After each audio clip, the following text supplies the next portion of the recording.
Hey guys, Randy here, and welcome aboard the Seabee Traveler channel. Take a look at this, another gorgeous winter day in beautiful Quartzsite, Arizona. Man, especially early in the morning like this, nice little chill in the air, but you just know it's going to warm up to be beautiful. But check this out, we're going to go to a place I've never been to before, and it has to do with military, and it's a museum. Gunny's Military Museum. I've seen it before, but I've never been there, so I thought we might go take a look.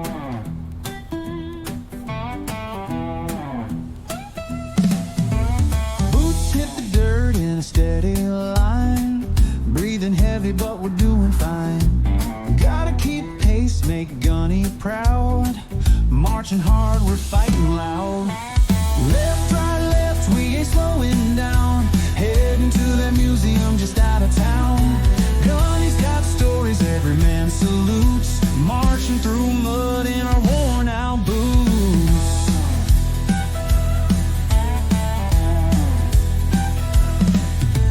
Revel at dawn, we're out the door. Gunny waits with tales of war. Flags fly high as we make our way. Salute to the past on a bright new day. Left, right, left, keep your head held high. We're running for the heroes who will never die. Gunny's Museum is the place to learn. We're honoring. All right, we are heading north on Moon Mountain Road, and it's only about a mile north of Main Street. On the left here, you can see the Mountain Quail Cafe, and especially this time of year, it gets pretty busy. So the road we are looking for is going to be Aitubo. I think it's I think it's like the second. No, not this one. Yeah, we'll go to the next one. It's going to be the next one. We'll take a left. Stories to tell, marching to the museum where legends dwell.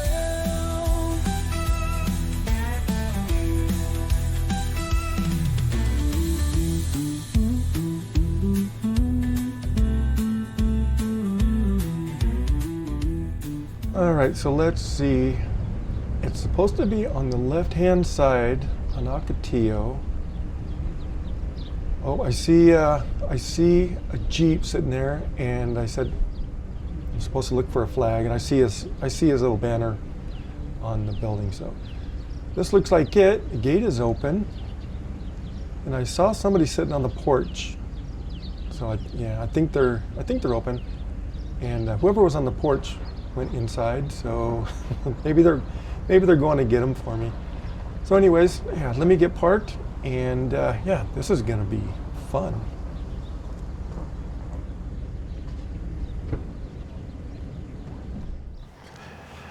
Gunny's Military Museum. Freedom was never free. So here's his museum, little camouflage entrance.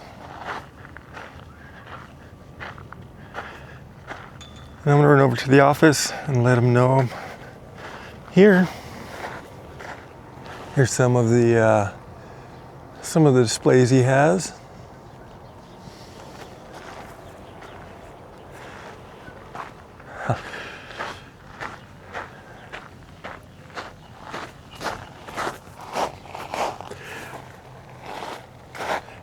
I noticed this. He has American flag retirement box here too. So if you have an old flag you need to be properly disposed of, bring it here. I like this old Jeep too.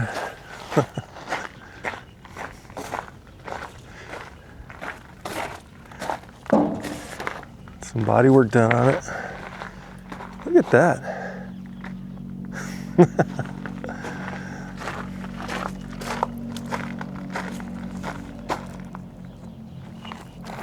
Oh, there's like a bomb or something, there's a bomb. That's kind of cool looking.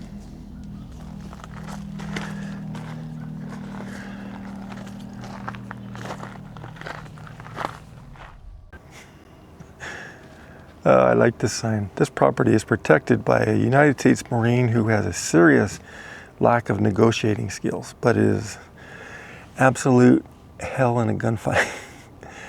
If you do not belong here, please leave. You have now been properly negotiated with. I love that. And I like this camo out here too. All right, he is open. He opened it up for us. Oh. Wow, look at this. This is when I first came in, I noticed the Navy uniform. I actually have my great-grandpa's Navy uniform. He was on a submarine. Oh, wow. So, and what was funny is I have some of the T-shirts that he had, and they were actually Levi Strauss T-shirts that were underneath. What I love about these, like this uniform, it's World War I. Since it had the name in it, you can research it. I love the Navy and the old Marine Corps uniforms because it was initials and last name. So you can research it. Where the Army and Air Force, it was your first initial, your last name, the last four of your serial number. Yeah. Now, you look up Smith 1, 2, 3, 4 for World War II, there's like 350,000 of them. You know, it's like, okay, which one am I looking for? Right. So that's what I like about the Navy and the Marine Corps, because it was your initials and last name. Huh. Wow, and you change every year. It seems like year and a half. Year and a half. 2 years. Last year was all Vietnam. I switched over this summer to aviation. And next year, or the next setup is going to be all, camouflage uniforms. Oh. I want to do all different camouflage through the ages. That's going to be fun. So do you plan ahead, and do you just go out and start finding what you want to get in here? Or do people donate stuff to you? Some people donate, but most of them, I've got 4 sheds and an attic full of uniforms. Oh, okay. Because what I do is, say when I'm ready to change this uniform here, just strip everything off. It all goes in one clear tote. The paperwork goes in the front of the tote. And when I store it, I can read the front, see what uniform's in there. Now, I've got around 80 up in my attic, and I don't know how many in the sheds. But as I do them, that's when I start. It's basically like an inventory, okay, because I don't need 5 of these. Right. So if I got 4 extra, then I trade them. I see. And I trade them for uniforms I don't have. And you just go out and in your travels, you find them. If it's interesting to you, you grab them, looking around it. I go on several groups on Facebook that buy, sell, and trade. Okay. I love trading. We got a military vehicle show coming up in March up in Parker. And there's vendors up there selling things and stuff. So, and it's part of the hunt is the fun part. Right, it is. It is. I found a World War II Jeep yesterday, a Ford, 1944. I'm going to the bank on Monday. You never know what you're going to find. No. So now it's aviation, if I remember right. It's aviation themed. From World War I with the sailor, all the way down around to the Space Force. And, okay. 2 of my special ones are the 2 Air Force ones over here.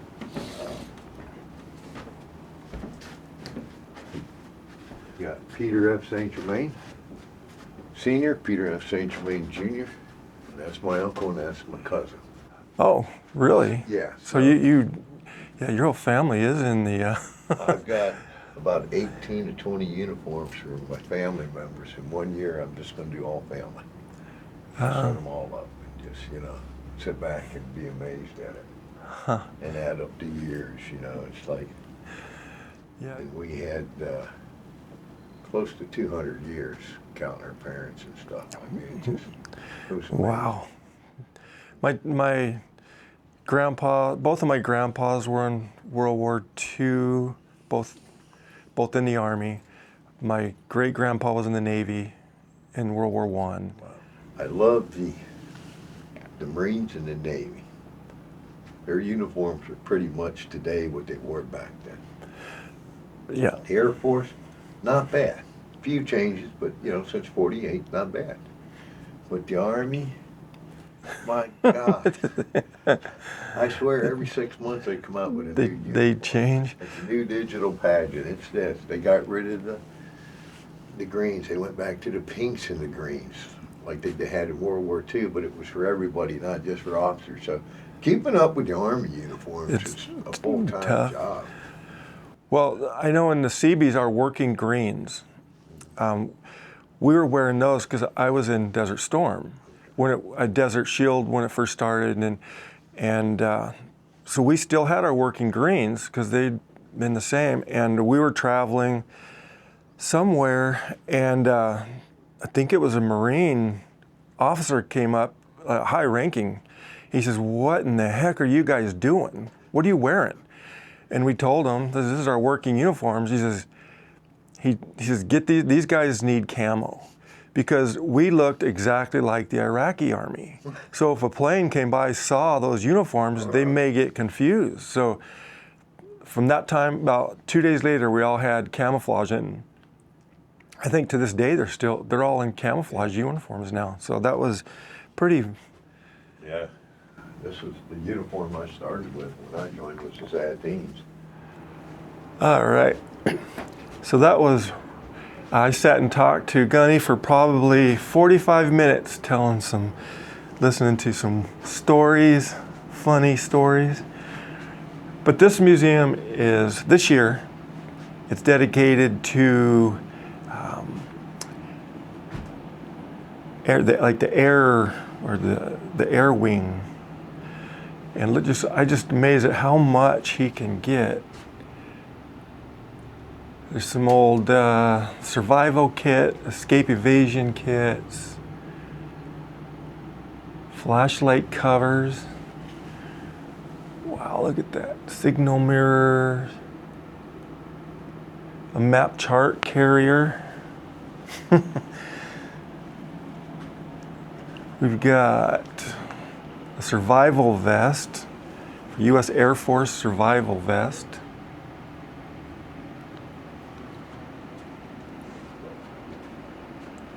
Signaling mirror.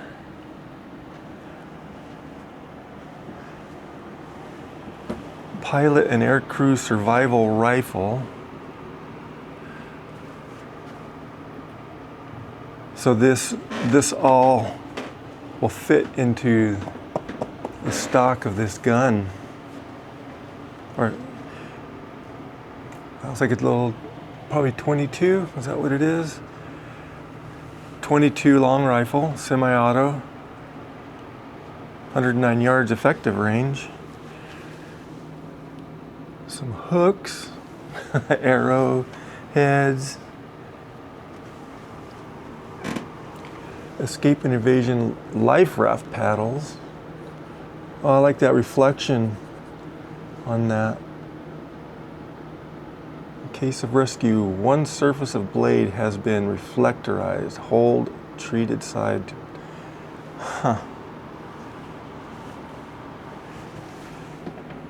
Survival machete. He's got something protecting the blade. Now you've got pilot seat parachute.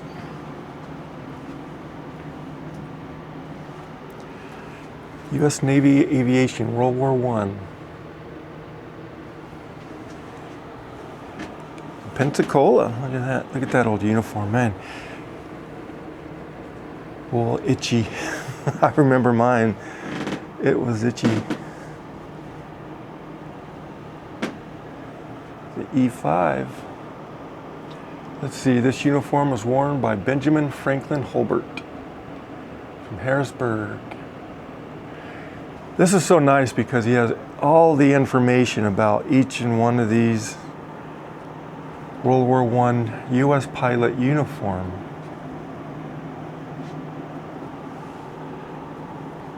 Well, that is so cool. And for what he was saying, these are all original uniforms. They're, like you see, this one has a couple buttons missing. But wow.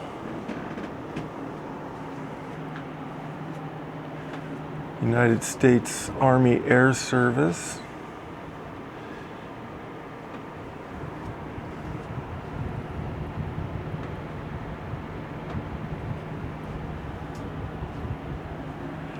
Puts a lot of time getting these things. We have here World War II U.S. Navy flight suit. Oh, even like the boots.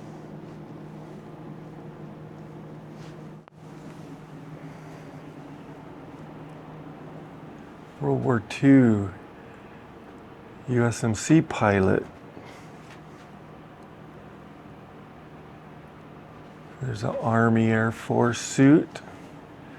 I'll just look at all of the different variations. This is truly, this is so cool. And being in Quartzsite, I'm so glad that I heard about Gunny's museum. 50s through the 60s U.S. Navy flight suit, summer helmet. Wow. Here's his POW MIA table. I've heard about this. That stays the same. Does not. Let's see. The single rose displayed in a vase reminds us of all of the families. This table of honor is set for one. It symbolizes the act of that members of our professional arms are missing from our midst.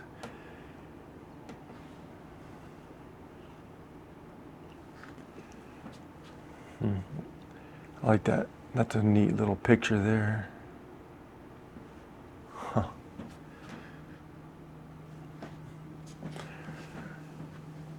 What do we have here? Claymore mine, anti-personnel mine. I remember those. Now in the Seabees, we had a gunny attached to our unit. He was in charge of the like the military training part. Make sure we're all qualified for rifles, military tactics and stuff. There's a POW.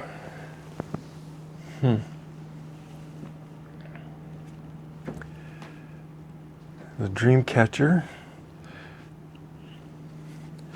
But the Kramer, U.S. Air Force, Vietnam War.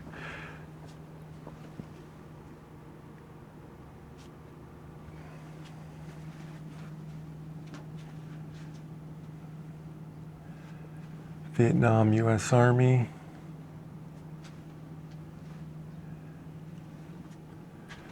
Women serving in Vietnam, U.S. Air Force.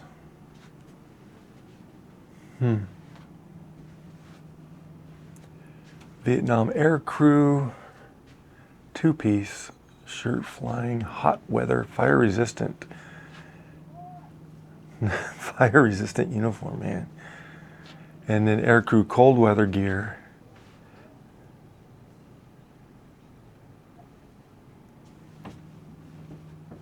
This is so well done. And it looks like he's got his radio, handbook, U.S. Forces in Vietnam. And then this is into some of the more modern.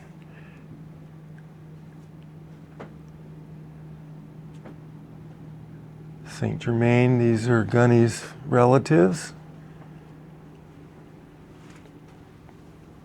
Served in 61 to 65, uniform enlisted blues. Flight suit technical sergeant, Peter St. Germain. Let's see here. Now you have the United States Space Force, founded December 20, 2019. Huh. And there's some pictures of when it was started. Founded Semper Supra, always above. That's their motto. Very interesting. I saw these boots, U.S. Air Force high top survival moccasins with felt liners. Wow, look at that. I saw this too. I wanted to. It's a blood chit. A blood chit is a prepared message written in local languages that a lost service member can present to anyone who might provide help. Look at all the different languages: Russian, Urdu, French, English, German, Burmese, Hindi, Japanese, Korean, Chinese. It's restricted up there. And I see they have these numbers to match. So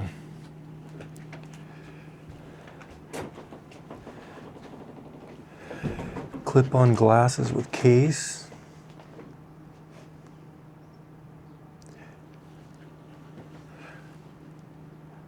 We kind of did the same thing. You're with the short snorter, but we had when I was in Saudi Arabia, we used a Kuwaiti flag, and we had everybody sign that. It's kind of the same thing, I think. It's interesting.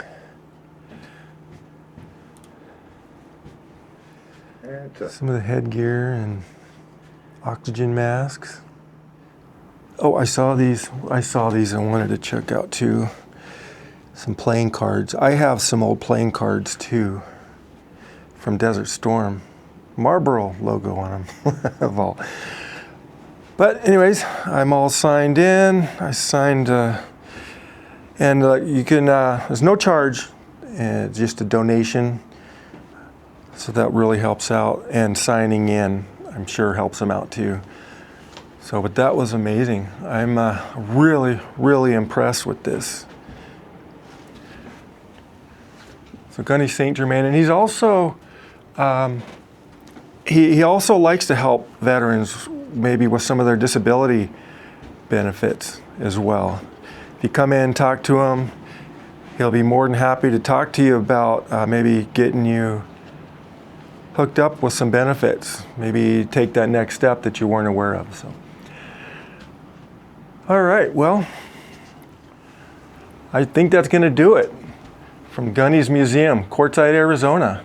It's an amazing thing, and I'm going to sign off. So just remember, never say goodbye. Always see you later.